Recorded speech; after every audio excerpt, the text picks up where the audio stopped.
السلام عليكم ورحمة الله وبركاته أصحابتا soo dhawaada aad iyo aadaan idiin salaamaya meel kastaad ka joogtaan dunida daafaheeda maanta waxaan sameysanaynaa cunto aad u fudud nafaqo ka buuxdo waqtiga qaboobaha kulaylku siinaysa haddaba aan fideogeena gudagalna bismillaah allahuma salli calaa sayidina maxamed asxaabta saliid ayaan halkan ku shubay saliid saytuun adi saliidaad jeceshahay ayaad ku shubaysaa halkan waxaan ku haystaa baradho iyo kaarood iyo basal aan isku soo jarjaray waan isku soo dalacayaa runtii haddaad cuntadan saan u samaysatid waxay ku siinaysaa xilliga qabowga ayay kuleylkaa dhigaysaa waana wax nafaqo leh oo fudud waqti u baahnayn sidii maraqii ayaa u cabaysaa nafaqana way ku gelinaya hadda qudaartii waan daboolay way isku dalacay waxaan ku daray waxa loo yaqaano filfil iyo xawaaji iyo milix intaasaan ku daray barbika ayaa dad ku daraan iyo waxaa kaloo lagu daraa basbaaska gaduudan laakiin ani intaa waxaanayn kuma darin cuntadan karsanayno waa misirta saa ogtihiin nafaqo ayaa ka buuxda waa soo dhaqay hal saac ayaan biyo ku radiyey si ay 10 daqiiqo bas iigu bislaato laakiin haddaa rabtid inaad sideeda ayadoo ay inta dhaqdid islamarkiiba karisid ugu yaraan 30 daqiiqo camal iyo ka badan ay bislaanaysaa waan isku dalacayaa misirta aad iyo aad ay u nafaqo uga buuxda oo idinkaba waa ogtihiin idiima sii sharxaayo laakiin ayadoo si kale loo kariyo aad u macaana channelkay ku jirtaa descriptionka idin dhigaya asxaabta hadda in yaraan daboolayaa waqti ma qaadanayso waxaan diyaarsaday maraq haddaada maraq haysan biyo karkarsan baa ku shubaysaa hadhowba ani maraq baan u badinaa hadda biyo karkarsanaan ku shubaa markay in yar soo bislaan rabtana maraq baa ku darayaa maraqa shardi ma ahan haddaada maraq haysan biyo karkarsanaa ku dari kartaa xabad maraqa oo digaaga ku dari kartaa marka maraqa is not important asxaabta hadda way soo bislaatay 10 daqiiqo bisabti 10 daqiiqo ayaa daboolay hadda saan markay tahay ama hand blender haddaa haysatid waa iyadoo dabka saaran baa ku shiidaysaa ama se waa miiraysaa oo iyadoo sideeda miiraha baastada ku miiraysaa saasaa ku haysataa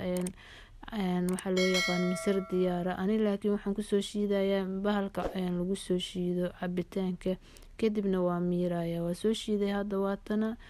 birti dib dabka ayaan kusoo celiyey mar labaadaan rabaa inaan dalaco marka runtii waa wax iisiya waqtina makaa qaadanaysa iyadoo dhan 5 daqiiqo camal ay bislaanaysaa hadda saanay tahay iyadoo saana hadda waa cuni kartaa asxaabta kan waxaa waaye waa baasta yaryara bariidkeela la eegtay laakiin waxay ku jirtaa baakadiyo haddaadan haysan baasta dhudhuuban ayaa jajabinaysaa oo ku samaysanaysaa laakiin tan waa iska diyaar waxay la eegtahay bariidka laakiin waa baasta yaro khafiifa waqtina ma qaadato waan qaado saliidaan ku shubay waa soo gaduudinay haddii kale bilaa saliid xataa waa gaduudin kartaa dabkaa u gaabinaysaa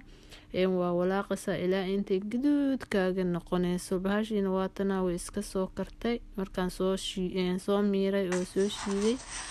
waatana hadda korkaa uga daraya waxay u siyaadinaysaa macaan tan kaleeto waa adigoo cuntana cunaya misir oo maraqana cabaaya macaan waaye runtii hadda waatana bahashiyo gaduudan baastadii yaryareed magaceeda carabi shiciir waxaa la dhahaa shacariya la dhahaa waaba ilaawey shacariye inaeeda u maleynaya laakiin waa baasta yaryar ah saan marka hadda waaba already 5 daqiiqo ayay baastadan waxba ma qaadanayso waana soo gaduudinay hadii 5 daqiiqo camal aad dabka ku saaray waa dabooleysaa hadda waa diyaar jawaatana saanay noqotay runtii aad ay u udgoontay aad ay u macaantay dariiqo kalena waa usoo sameeyey oo waxaan idiin dhigayaa descriptionka runtii waqtiga bahashan waxay fiican tahay waqtiga qaboobaha kuleel ay kaa dhigaysaa runtii wayna macaan tahay sidaan bal tijaabiya waqtina ma kaa qaadanayso qof kastana waa sameyn karaa ilmaha yarkaa waa sameyn karaa siyaabo badanaa loo sameeyaa misirta laakiin markaa ku darsatid baastadan yaryarkaana waxay ku siinaysaa dhadhan kale hadda waa noo diyaar weelashaa ku shubanaynaa waqti ma kaa qaadan waa cunto iisiya asxaabta fideoga like dhahaya sii sheer gareeya haddaad nagu cusub tahay channelka subscribe dhe gambaleelka furo oo oolka doora say kuu soo gaaraan wax kasta cusub oo aan soo dhigno asxaabta hadda saan bahashi waa diyaar maasha Allah kaaliska arag macaankeedana say tahay saasa u cunaysaa ayadoo kaligeeda cunay hadaarti rootiya ku dadaaranaysa ayadoo keligeedoo maraq la cabayo oo rootina lagu cuni karana waan soo geliyey. Asxaabta qaaliga, intaas ayaan jeclaystay inaan idinla wadaago. Assalaamu calaykum waraxmatullaahi wabarakaatu.